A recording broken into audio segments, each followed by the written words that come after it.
fucking go. Let's fucking go.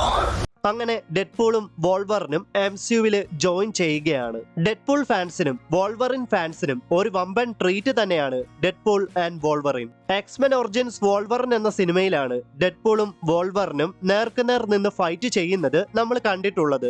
ആ സമയത്ത് വോൾവറിന്റെ ഒരു വില്ലനായിട്ട് അല്ലെങ്കിൽ ഒരു നെഗറ്റീവ് കഥാപാത്രമായിട്ടായിരുന്നു ഡെഡ്പൂളിനെ കാണിച്ചിട്ടുണ്ടായിരുന്നത്. എന്നാൽ ഇന്ന് ഹീറോ ആയ ഡെഡ്പൂളിനോടൊപ്പം വോൾവറിനും ടീമപ്പ് ചെയ്യുകയാണ്.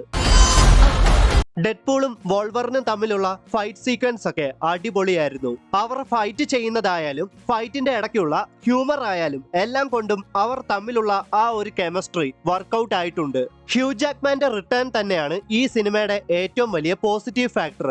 ഒരുപാട് വർഷങ്ങൾ കഴിഞ്ഞിട്ടും പണ്ടത്തെ എക്സ്മെൻ മൂവീസിൽ അദ്ദേഹം എങ്ങനെയായിരുന്നോ അതേ എനർജിയിൽ തന്നെയാണ് ഈ ഒരു സിനിമയിലും ഹ്യൂ ജാക്മാനെ നമുക്ക് കാണുവാൻ സാധിക്കുന്നത്. പിന്നെ റയാൻ റെനോൾഡ്സ്, പുള്ളിയുടെ കാര്യം പറയണ്ടല്ലോ.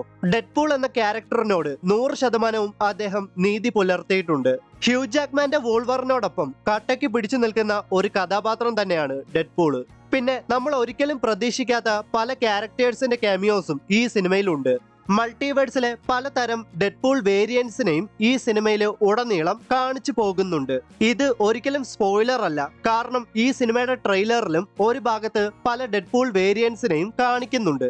ഈ സിനിമ കാണുന്നതിന് മുൻപോ അല്ലെങ്കിൽ ഈ സിനിമ കണ്ടതിന് ശേഷമോ ലോക്കി സീസൺ 1ഉം സീസൺ 2ഉം കാണുന്നത് നല്ലതായിരിക്കും. TVA എന്ന ഓർഗനൈസേഷനായ ടൈം വേരിയൻസ് അതോറിറ്റിയെ പറ്റിയും മൾട്ടിവേഴ്സുകളെ പറ്റിയും ടൈം ലൈനുകളെ പറ്റിയും ഒക്കെ ലോക്കി സീസൺ 1ഉം സീസൺ 2വിലും അതേപോലെ ഡെഡ്പൂൾ ആൻഡ് വോൾവറിനിലും വ്യക്തമായിട്ട് പറയുന്നുണ്ട്. നമ്മളെ ഫാൻസിന് എന്താണോ ആവശ്യം അല്ലെങ്കിൽ നമുക്ക് എന്താണോ വേണ്ടത് അതെല്ലാം ഡെഡ്പൂൾ ആൻഡ് വോൾവറിനിൽ കൊണ്ടുവന്നിട്ടുണ്ട്. ഈ സിനിമയിലെ ഫൈറ്റ് സീൻസ് ഒക്കെ അടിപൊളിയായിരുന്നു. Doctor Strange in the Multiverse of മാഡ്നസിൽ കുറെ അധികം ക്യാരക്ടേഴ്സിന്റെ കാമിയോസ് നമ്മൾ കണ്ടിട്ടുണ്ട്. എന്നാൽ ആ ക്യാരക്ടേഴ്സിനെ എല്ലാം വേണ്ട രീതിയിൽ ഉപയോഗിക്കാതെ മിസ്യൂസ് ചെയ്യുകയാണ് അന്ന് മാർവൽ ചെയ്തത്. എന്നാൽ ഡെഡ്പൂൾ ആൻഡ് വോൾവറിനിൽ ലെജൻഡറി ആയിട്ടുള്ള പല ക്യാരക്ടേഴ്സിന്റെ കാമിയോസ് അവർ കൊണ്ടുവന്നിട്ടുണ്ടെങ്കിലും മാർവല് ആ ക്യാരക്ടേഴ്സിനെ മിസ്യൂസ് ചെയ്യാതെ വേണ്ട രീതിയിൽ ഉപയോഗിച്ചിട്ടുണ്ട്. ദയവായിട്ട് നിങ്ങൾ മനസ്സിൽ കണ്ട ക്യാരക്ടേഴ്സിന്റെ കാമിയോസ് ഉണ്ടാകുമെന്ന് പ്രതീക്ഷിച്ച് ഒരിക്കലും ഈ പടം കാണാൻ പോവല്ല്.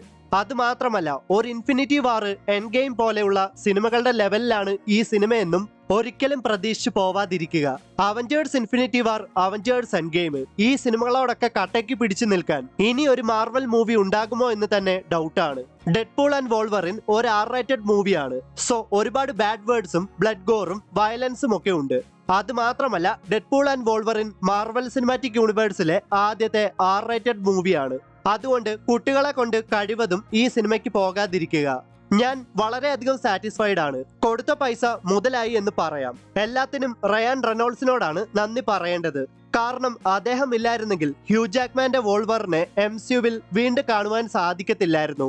പിന്നെ ഫൈറ്റ് സീൻസ് നോക്കുവാണെങ്കിൽ ഡെഡ്പൂളിന്റെ ഏറ്റവും ആദ്യത്തെ ഫൈറ്റ് സീൻ തന്നെയാണ് എനിക്ക് ഏറെ ഇഷ്ടപ്പെട്ടത്. മൊത്തത്തിൽ പറയുകയാണെങ്കിൽ തുടക്കം മുതൽ അവസാനം വരെയും ഡെഡ്പൂളിന്റെയും വോൾവറിന്റെയും അഴിഞ്ഞാട്ടമാണ്. So guys, Deadpool and Wolverine എന്ന ഈ ഒരു സിനിമ നിങ്ങൾ കണ്ടോ? കണ്ടെങ്കിൽ തീർച്ചയായിട്ടും ഈ ഒരു സിനിമയെ പറ്റിയുള്ള നിങ്ങളുടെ അഭിപ്രായങ്ങൾ വീഡിയോയുടെ താഴെ മറക്കാതെ ഒന്ന് കമന്റ് ചെയ്യുക. വീഡിയോ ഇഷ്ടമായാൽ തീർച്ചയായിട്ടും ലൈക്ക് ചെയ്യുക, മറ്റുള്ള ഫ്രണ്ട്സിനും ഷെയർ ചെയ്യുക. അപ്പോൾ മറ്റൊരു വീഡിയോയിൽ വീണ്ടും കണ്ടുമുട്ടാം. അതുവരേക്കും ബൈ.